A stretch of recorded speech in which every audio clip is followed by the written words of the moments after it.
kemandirian ekonomi sejahtera untuk semua, kemandirian ekonomi sejahtera untuk semua. Kalau menurut saya kemandirian ekonomi atau mandiri itu tidak tergantung kepada orang lain, dan sejahtera kalau menurut saya juga tidak hanya diukur dengan finansial, tapi menurut kacamata saya sejahtera itu cukup, artinya kita ada kebutuhan pokok utamanya kita selalu cukup. Implementasi kita dari Dinas Pertanian melalui program yang dibiayai APBN maupun APBD Kabupaten Ciamis, satu contohnya yaitu program pertanian organik. Pertanian organik ini mendidik petani untuk bertani secara mandiri, yaitu memakai pola organik. Kita laksanakan pembinaan SDM-nya melalui sekolah lapang terhadap kelompok tani,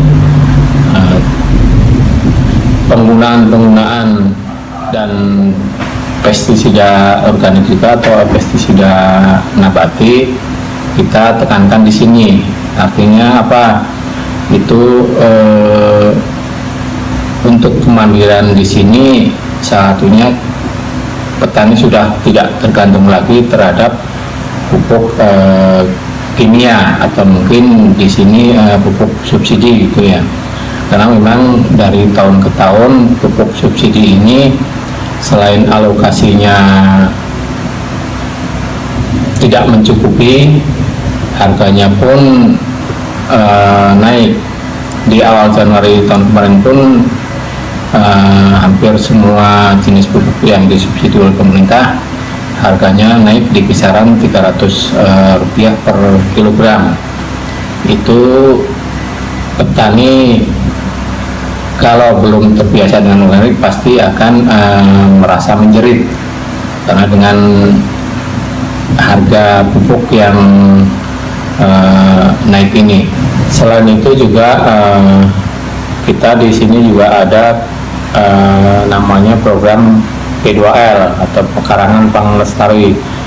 Itu program yang ditujukan untuk petani atau KWT atau kelompok wanita tani mengelola lahan-lahan pekarangan untuk berproduksi atau produktif.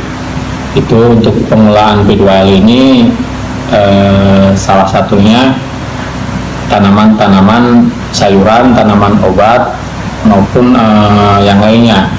Itu sangat, program ini P2L ini sangat bermanfaat buat kelompok individu keluarga terutama. Karena apa? Untuk program P2L ini minimal petani kalau membutuhkan cengkeh atau cabai tidak perlu ke pasar, perlu sayuran tidak perlu beli ke pasar. Mari kita bangga jadi petani, karena dengan menjadi petani kita bisa jadi mandiri dan bisa menjadi sejahtera, terlepas dari ketergantungan dengan pihak lain. Semangat pertanian Ciamis jaya.